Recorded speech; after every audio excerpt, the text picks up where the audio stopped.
پتہ ہے کیا، جب زندگی کے بوجھ سے تمہارا دم گھٹنے لگتا ہے، جب تمہارے اندر کی آواز چیخ اٹھتی ہے کہ بس مجھ سے اب اور نہیں ہوتا، تو جان دو اللہ سن رہا ہوتا ہے، جو تمہارے دل کے اندر کی ٹوٹ پھوٹ کو بھی جانتا ہے۔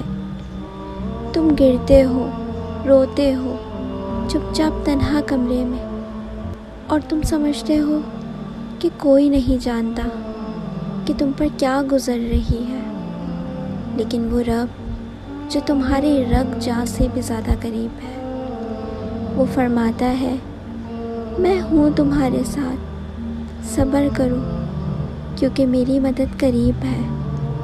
تم انسان ہو، تمہارے کندھے کا ہر بوجھ اٹھانے کے لیے نہیں بنے۔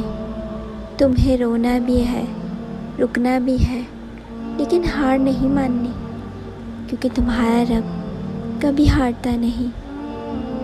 جان دو اللہ فرماتا ہے، اللہ کسی جان پر اس کی طاقت سے بڑھ کر بوجھ نہیں ڈالتا۔ تو جو دکھ تم پر آیا ہے، جو آزمائش تمہارے حصے میں آئی ہے، یقین جانو اللہ جانتا ہے تم اس سے گزر سکتے ہو۔ بس ایک بار سجدے میں گر کے کہو یا اللہ اب میرے بس کی بات نہیں، تو سنبھال لے مجھے، اور تم دیکھو گے جہاں تمہارے بس کی حد ختم ہوتی ہے، وہاں سے اللہ کی مدد شروع ہوتی ہے۔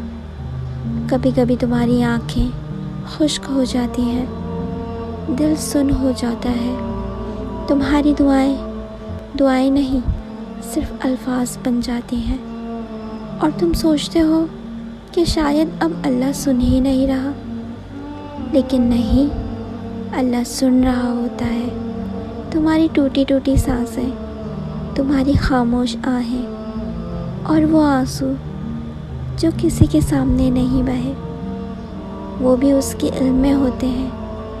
تم جب سجدے میں گر کر چپ ہو جاتے ہو تو تمہاری خاموشی بھی اللہ تک پہنچتی ہے، کیونکہ رب کو تمہارے الفاظ کی نہیں، تمہارے دل کی ضرورت ہے۔ وہ دل جو تھک چکا ہے، ٹوٹ چکا ہے، لیکن پھر بھی کہتا ہے یا اللہ میں اب بھی تجھ سے امید رکھتا ہوں۔ اور رب فرماتا ہے مایوس نہ ہو، میری رحمت سے کبھی مایوس نہ ہو، کیونکہ میں گناہوں کو معاف کرنے والا ہوں۔ اور جانتے ہو لوگ تھک جاتے ہیں تمہیں سن کر، دنیا تمہارے درد کو نظر انداز کر دیتی ہے، لیکن اللہ وہ تمہارے ہر دکھ کو گنتا ہے، اور جب وقت آتا ہے تو وہ ایسے دروازے کھولتا ہے جہاں تم نے کبھی دستک بھی نہ دی ہو۔ تو بس تھوڑی دیر اور صبر کر لو، تھوڑا سا اور اللہ پہ یقین رکھ لو، کیونکہ جس اللہ نے تمہیں یہاں تک پہنچایا ہے وہ تمہیں ضائع نہیں کرے گا، بس تم فالتو میں نا امید ہوتے ہو۔ اللہ ہے نا۔ اگر آپ کو میری بات سمجھ آئے تو اس پر ضرور عمل کریے گا، اور کامنٹ سیکشن میں ضرور بتائیے گا۔ دعاؤں میں یاد رکھیے گا اللہ آپ سے بہت محبت کرتا ہے۔ جزاک اللہ۔